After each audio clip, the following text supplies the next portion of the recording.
Hey everyone! I decided to do my final project on the construction of otherness in Charlotte Bronte's Jane Eyre. Before we begin, I'm just going to briefly go over what exactly it means to be another. To be an other is to be made to feel alien or marginalized by other people in society for being different than the fabricated social ideal or norm. Otherness in Jane Eyre is established through the way the different members of society are all treated and perceived unequally. As can be seen throughout the story, if you fit in with society's preferred group, also known as being rich, white, or male at the time, you encountered a different type of treatment than everybody else. The construction of otherness in Jane Eyre can be shown through the treatment of three different types of people in the novel: women, people of the lower class, and Bertha Mason, who represents people of color in Victorian times. Firstly, we have the construction of otherness through the treatment of women during the colonial era in Jane Eyre. Due to the time the novel was written, it was obvious gender equality was not going to be a big part of Jane Eyre.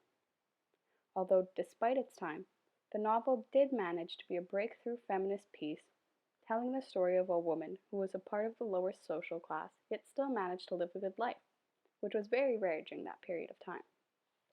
Throughout the novel, Jane is seen to be struggling between doing what is right for herself as a woman and succumbing to the patriarchy and becoming the perfect housewife for Rochester.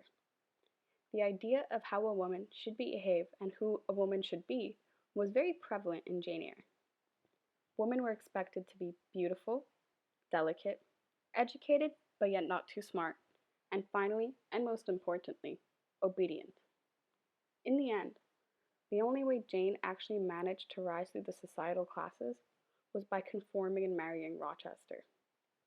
Though it is quite ironic how Rochester, who is older, white, rich, and a man, relinquishes the power to Jane, who is poor, young, and a woman, and lets her set the terms of their marriage.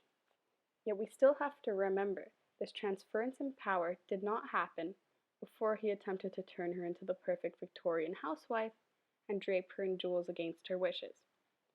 Rochester also continuously implies that Jane is delicate and even goes as far as calling her my little wife, my little friend, and a wild, frantic bird. Even though this is a quote, feminist novel, it seemingly supports the idea that women must fit in with the idea of the eternal feminine and that they are only objects for men to marry and be entertained by.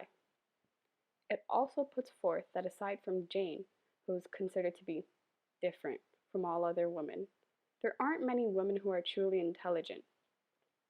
Rochester consistently asserts that Jane is different than other women as she is intelligent and sparks him in conversation.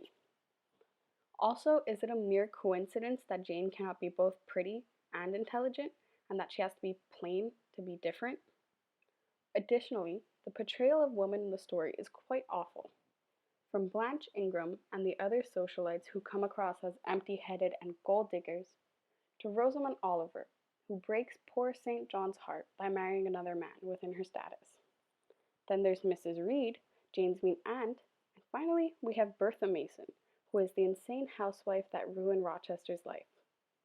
The portrayal of women in Jane Eyre puts forth that women are to be treated as accessories to men rather than being actual people for themselves and characters with actual genuine development. Secondly, otherness in the book can be understood through the way people of the lower class are treated. Throughout the novel, class is treated as a fundamental category of identity, meaning that at the time, class defined who you were, the life you would live, and your life conditions. This is able to be seen in the story from the beginning when different characters, for example Bessie, kept reminding Jane of her luck that her aunt would take in a poor orphan girl. It was a fact to everyone that if Jane were not taken in by her rich aunt, she would have faced a much more difficult life at the poorhouse due to the fact that she had no parents, no money, and was a woman. Also due to the fact that her parents were shamed for their inappropriate interclass marriage. Jane was set on a path to a very sad life, yet she defied it at all odds, which is very unrealistic. If you were less fortunate in the novel, you were seen as a complete different person than a person who was rich, and there was no changing your status. This foul treatment and poor life circumstances made it so the members of the underclass treated each other differently, banded together, and were a part of the same group through their shared life hardships and life experiences. This phenomenon is evident after Jane is pleased to learn that Miss Fairfax is a worker and a dependent just like her. After she finds out, Jane says, "The enigma then was explained. This affable and kind little widow was no great dame, but a dependent like myself. I did not like her worse for that. On the contrary, I felt better pleased than ever. The equality between me and her was real, not the mere result of condescension on her part. So much the better.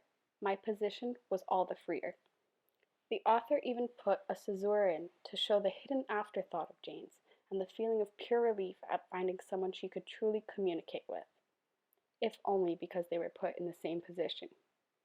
This is also apparent when Jane finally feels secure and like she belongs once she stays with the Rivers family, who are in the same social class as her. Someone of the upper class would never speak to the lower class, as there was no reason to, and they could never understand or grasp what it was like to be less fortunate and suffer. In the same way, a person of the lower class couldn't understand what it was like to be rich. This made it so there was no real communication or connection between the classes. Finally, people of the underclass were seen as dumb and not worth talking to, and also as if they were not human beings themselves. This comes from the fact that they were not educated, which is no fault of their own, yet it is something they are blamed entirely for. To be less fortunate at the time meant to be trapped in a life of mistreatment, disrespect, and no opportunities, with no way out, as the rich possessed a pure hegemony over the poorer population. Thirdly, otherness in Jane Eyre was constructed through the behaviors and actions taken toward Bertha Mason. Perhaps the most true form of othering presence in the novel is definitely the case of Bertha Mason. Throughout the novel, the character does not even have a voice, is labeled as insane, and her life is completely controlled by Rochester, meaning that she is totally powerless and has no say in what happens to her.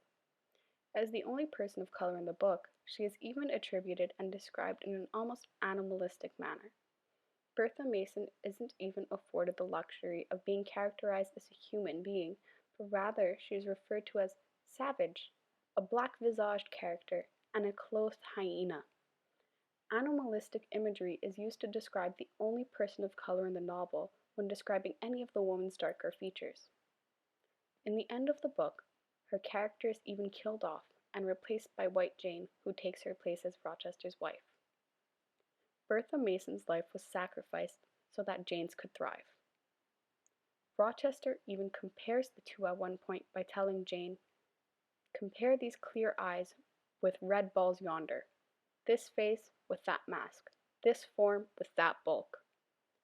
No one can understand why Bertha is violent, as she was so lucky to get to marry nice, rich, white Rochester, and somehow, unbelievably, still went insane. Who could imagine such a thing? When it came to their marriage, Rochester even said, "Bertha's family wished to secure me because I was of good race." People in the novel mistook Bertha's fighting back against her oppressor as being inexplicably violent and dehumanized this woman to the point of no return. The character was even locked in a room that had no window and was placed under the supervision of a guard no less. Bertha Mason's otherness is characterized by the description of her features, her lack of humanity, her unpredictable nature, and how she is powerless and labeled as insane for fighting back. Since Bertha is black and a woman, she must face and deal with the intersectionality of her situation. Not only must she fight back against the patriarchy, but also against colonialism.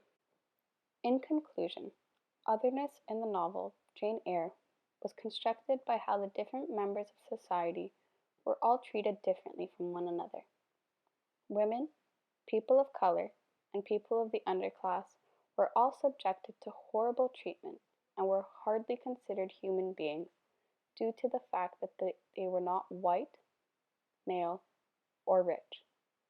These unlucky people had to live a life of lower quality simply based on the sole fact that they did not belong to society's favored group. Even though Jane Eyre will always remain a timeless and a classic must-read, there are a few details that, in the reader's eyes, may emphasize how much time has passed since the novel was originally written. The presence of otherness in the book is one of the key details that remind the reader of this piece's age. Thank you for listening.